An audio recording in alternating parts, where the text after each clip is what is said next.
जब जीवन में दर्द से भर जाए तब इसे सुनो। गुरुदेव श्री श्री रविशंकर जी से सीखें जीवन के दर्द को कैसे सहें और पार करें।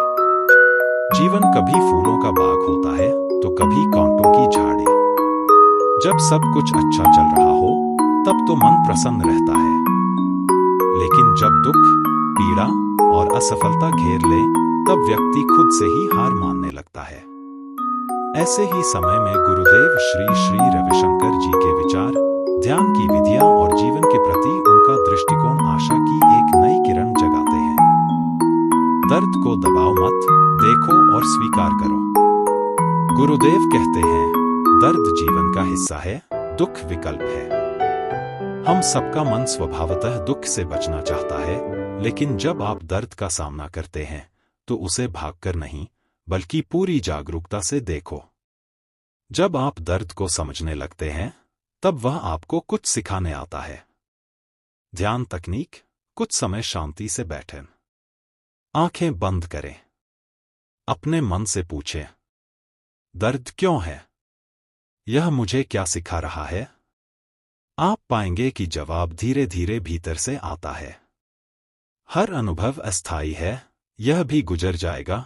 गुरुदेव बार बार कहते हैं, सब कुछ बदल रहा है। हर परिस्थिति, हर भावना, हर विचार, ये सभी अस्थायी हैं। जब जीवन दर्द से भर जाए तो यह समझना जरूरी है कि वह दर्द स्थायी नहीं है। कोई भी भाव स्थायी नहीं होता। अगर यह बात भीतर उतर जाए तो आप उस दर्द के बीच में भी शांत हो सकते हैं। स्वयं से कहें, यह भी बीत जाएगा। ये बादल हैं, सूरज अभी भी है। सेवा में लगो, दुख छोटा लगेगा। जब हम अपना दुख पकड़कर बैठे रहते हैं तो वह और गहराता है। गुरुदेव कहते हैं, अपने दुख को दूर करने का सबसे अच्छा तरीका है दूसरों की सेवा करना। जब आप किसी और के जीवन में कुछ रोशनी लाते हैं तब आपका अंधेरा अपने आप मिटने लगता है।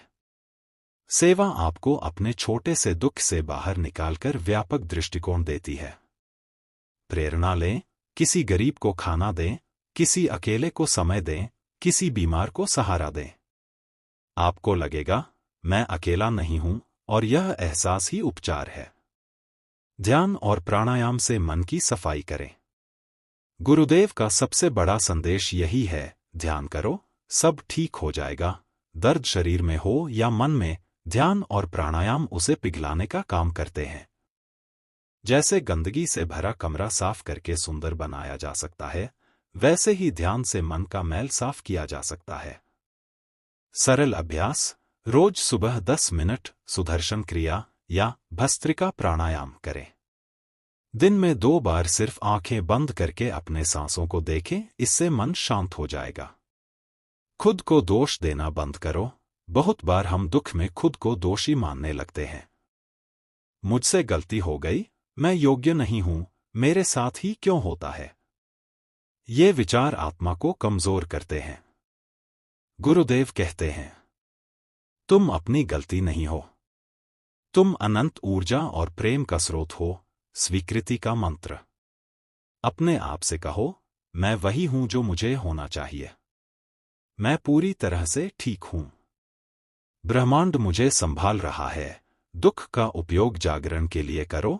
गुरुदेव का एक गहरा वचन है, जब दुख तुम्हें तोड़े तब उसमें समा जाओ, वहां तुम्हारा परमात्मा छुपा है।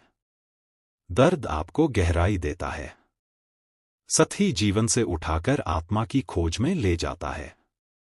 अगर आप जागरूक रहें तो वही दर्द, वही टूटन एक नई शुरुआत बन सकती है। प्रेरणा, जैसे रात के अंधेरे में ही तारे चमकते हैं, वैसे ही गहरे दुख में ही आत्मा की रोशनी दिखाई देती है। गुरु के चरणों में शरण लो। जब जीवन में सब रास्ते बंद हो जाएं, तब गुरु ही आश्रय बनते हैं। श्री श्री रविशंकर जी कहते हैं, गुरु का काम है तुम्हारे दर्द को तुम्हारे भीतर के प्रकाश में बदलना। गुरु को सिर्फ पूजना नहीं, बल्कि अपने हृदय में बसाना होता है। जब आप गुरु से जुड़ते हैं तो अकेलापन, भय और दर्द सब पिघलने लगते हैं। श्रद्धा से कहें, गुरुदेव, मैं थक गया हूं। अब मैं आपको समर्पित करता हूं। और फिर शांत बैठ जाए, भीतर गहराई से उत्तर आएगा। समाप्ति। जीवन का सार समझो। जब जीवन में दर्द से भर जाए तो समझो कि ब्रह्मांड तुम्हें जगा रहा है, भीतर ले जा रहा है। शायद यह एक अवसर है बाहर से भीतर की यात्रा का। गुरुदेव का संदेश। तुम टूटे नहीं हो, तुम बस आकार बदल रहे हो। जैसे कमल कीचड़ में खिलता है, वैसे ही तुम दुख में खिलोगे। अगर यह लेख आपके दिल को छू गया हो तो इसे पढ़ने के बाद 2 मिनट आंखें बंद करके ध्यान करें और गुरुदेव से एक मौन प्रार्थना करें। दर्द को द्वार बनने दो, दिव्यता में प्रवेश करने का।